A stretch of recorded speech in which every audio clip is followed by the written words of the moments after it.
after I revealed my John's infidelity to my family. It can't be helped, can it? You, a useless wife who can't even bear children. Maybe you should just leave? A useless woman who can't even give birth to children. Isn't divorce the best option for everyone? They burst into laughter while saying these things. Understood. Then I'll call my parents here. Please say those exact words directly to my parents. And so, I made a phone call and invited my parents. I am Jessie, a 30-year-old housewife, currently undergoing fertility treatments. Since my father passed away in an accident when I was young, my mother raised me single-handedly until I became an adult.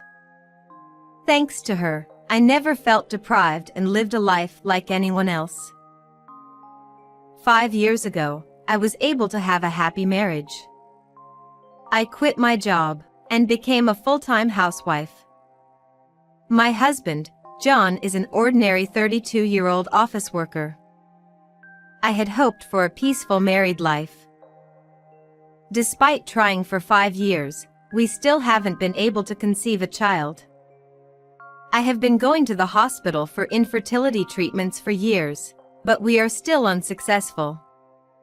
Consequently, I find myself living in a constant state of stress. And the main cause of this is the excessive pressure from my mother-in-law. At first, my mother-in-law asked in a gentle manner, "Still no children?" But after a year had passed, she started saying things like, "Still unable to conceive? Isn't it too late? Quit your job and make time for the sake of having a child." Eventually, she went on to say, "Are you really actively pursuing fertility treatments? Could it be that you're avoiding having a child and using contraception? Focus on your fertility treatments already." In the end, I decided to quit my job. Fertility treatments involve various tests and treatments that require money. Don't let John waste more money on this. Why can't you have a child? It's frustrating to be told such things. However, one day, my mother-in-law went so far as to accompany me to the hospital. To ensure that I was really undergoing fertility treatments, she confronted the attending physician, saying, "Why can't my daughter-in-law have children? Is she trying to deceive us with some strange treatment?" She relentlessly pressed the doctor. "It's not solely your wife's fault. There could also be factors related to her husband." To which my mother-in-law exclaimed, "That's impossible. Are you saying it's John's fault? There's absolutely no way. The fault lies entirely with this wife." She lashed out at the doctor and nurses before storming off. I felt deeply embarrassed and later apologized profusely. The doctor showed sympathy, saying, "You're in a difficult environment." I also spoke to my John about how unbearable the pressure from his mother had become. John responded, "There's no point in saying things like that. She's at an age where I want grandchildren." And that was the end of it. In the first place, my John wasn't actively involved in our fertility journey. Every single day, he would say, "I'm tired today. Let me rest." Even when I told him it was my ovulation day, he would often ignore me. Fertility treatments can't be done alone. Then, at one point, I mentioned, the doctor suggested that you should also get tested. John retorted, "Are they saying it's my fault? There's no way. Going to the hospital for fertility treatments is embarrassing." He started treating the whole process as if it were shameful. He felt completely responsible for everything and thought that I should just handle the treatment on my own since he wouldn't cooperate. My mother-in-law often showed up unannounced at our house and would even enter our bedroom without permission. Checking every nook and cranny, she would say, "You're not using contraception, are you? and then she would leave, saying, "It's because of your infertility that your in-laws, are so disappointed. Please do something about it." Why did I have to endure such comments? The pressure and stress were overwhelming, and I was completely exhausted. Then, one day, I had an errand to visit my parents' house after a long time. Before leaving, I told John, "I'll be back late at night, so go ahead and have dinner without me." I felt relieved when I saw my mother after such a long time. Perhaps she was being considerate, but she didn't bring up the topic of grandchildren at all. In front of my kind mother, I let my guard down and opened up a little about undergoing fertility treatments and the immense pressure from my mother-in-law. Upon hearing this, my mother grew very concerned and said, "You don't have to push yourself so hard." Those gentle words from my mother made me feel at ease. Just when I was thinking that being at my parents' house was truly comforting, my father came home. Actually, last year, my mother remarried a man her acquaintance introduced her to. He was a man of great kindness and reliability, so I quickly accepted him as my father. When I mentioned my fertility struggles, my father said, "If anything happens, let me know right away. You can trust me." The kindness of my parents deeply touched me, and it renewed my determination to keep trying from tomorrow onwards. I feel energized now. "It's early, but I'll head back home today," I said as I left my parents' house. Although I had originally planned to have dinner there, I wanted to return home and have a proper conversation with John about our fertility journey. When I returned home and opened the front door, I saw a pair of unfamiliar women's shoes. I had a bad feeling, but I tried to convince myself it couldn't be true. I started recording with my smartphone and quietly opened the door to the room. Completely unaware of my presence, there was my John, embracing a strange woman, both of them naked. The woman noticed me and exclaimed, "Huh?" John turned to look at me, his face turning pale. "Jesse, why are you here?" The woman hastily dressed and ran out of the house. "What is going on here?" I asked, and John let out a deep sigh before adopting a defensive attitude. "Well, I also need a way to relieve myself. I mean, I can't find that release with you anymore. Or rather, I don't see you as a woman." He tried to justify his actions. "How can you think that way, knowing the struggles and emotions I go through during difficult infertility treatments? Now, change your clothes." I hurriedly helped my John get dressed, and then pulled his arm, heading straight to my in-laws' house. I intended to seek some sort of reprimand from them. At my in-laws' house, both my parents-in-law and sister-in-law were present. I shared with everyone what my John had done.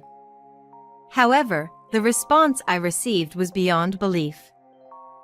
"Well, isn't that inevitable? It's because you lack appeal, Jesse. It's not my son's fault.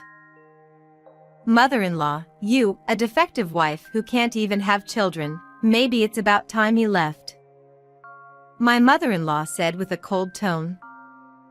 Following her, my sister-in-law and father-in-law chimed in. "Useless, unable to bear children." My brother drew the short straw. "Poor him. Perhaps it's time for a divorce, for the sake of everyone." They all burst into laughter while saying such things. "Well, since everyone seems to be saying that, maybe we should get a divorce. Dealing with fertility treatments and all that is bothersome, and everyone would be happier."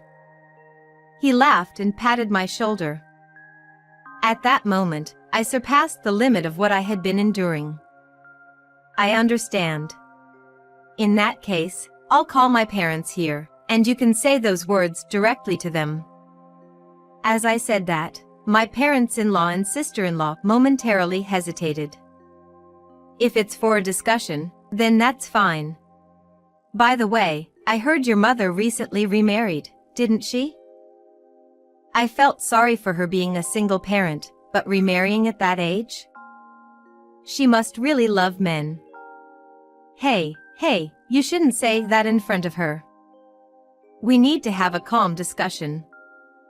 Otherwise, we'll be at a disadvantage. They freely said whatever they wanted and laughed. Even if you say you're calling your parents, your father didn't raise you, so he won't be of any use if he comes, right?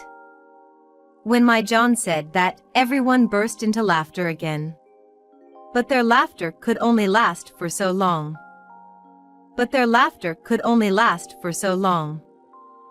I explained the situation to my parents, and asked them to come to my in-laws' house. 30 minutes later, my parents arrived at the in-laws' house. I urged my mother-in-law to let them in, and as soon as my father appeared in the living room, both my father-in-law and John's expressions turned sour. Why are you here? This can't be true. What's going on, Jesse? I couldn't make any sense of their reactions.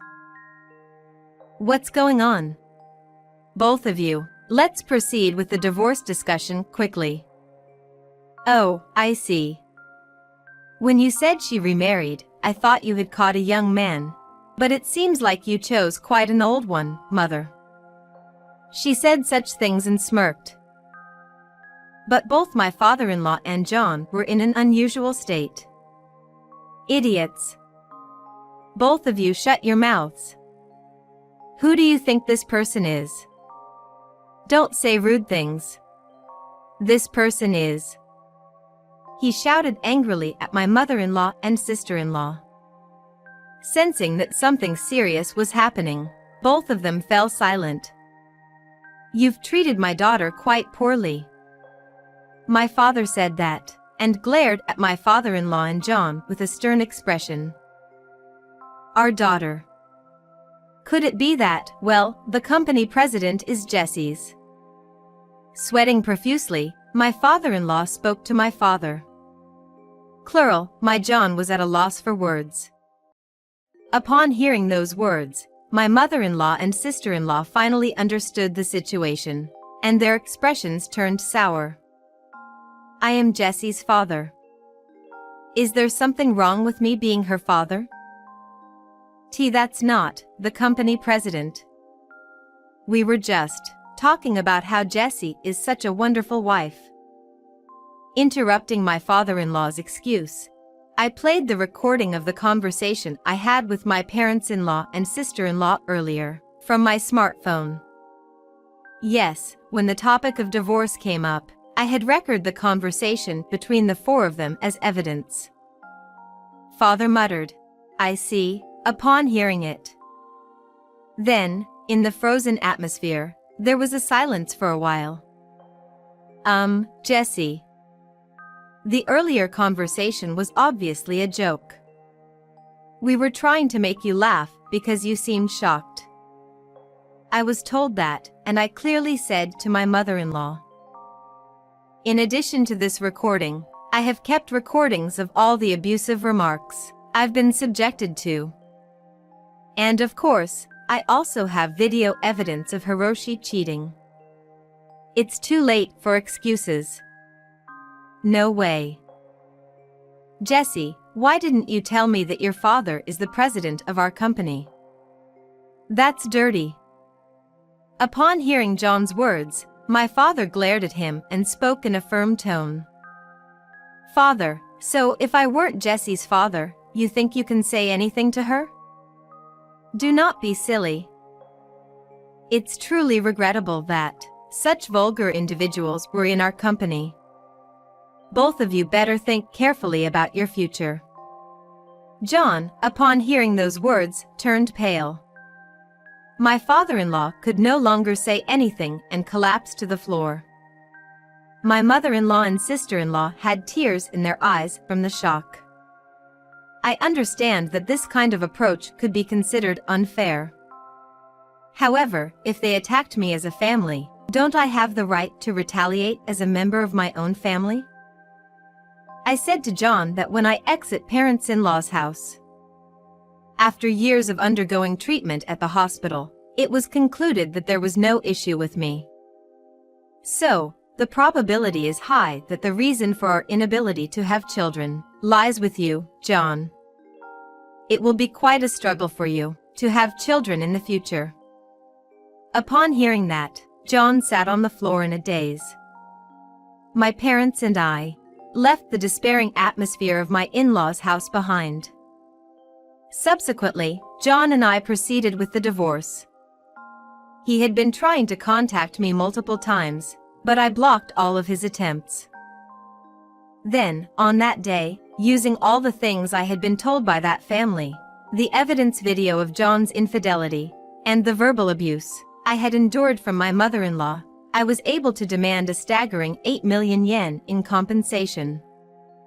Moreover, my father, who was furious about this incident, made a decisive move by immediately terminating my father-in-law and John from the company, inflicting a significant blow. I requested the 8 million yen compensation to be paid in a lump sum, but since I had also been fired from the company, my father-in-law and John faced severe financial obligations. In the end, due to the enormous amount of compensation, my in-laws were forced to sell their house, and the whole family moved to a cheap apartment in the countryside, living in misery. They insisted that it was all because of those words spoken back then, and their family relationships had become the worst. My father said gently, all I could do was to fire that father and son. But if it brings even a little relief to Jesse, I'm happy as a father. My mother supported me through the mental damage I had endured, and finally, I was able to break free from a life of pressure and stress. I am truly grateful for my parents' kindness. Now, I have been blessed with the gift of new life. It has been 2 years since then, and I got married to a kind-hearted man. We are eagerly awaiting the arrival of our baby, happily sharing this anticipation together. Considering how smoothly I became pregnant, perhaps, as my doctor had suggested, the cause of infertility was indeed with John. Now, I am surrounded by loving people, including my husband, and I am living a happy life. I look forward to the days ahead, filled with even greater happiness when our child is born. I am genuinely excited for what lies ahead.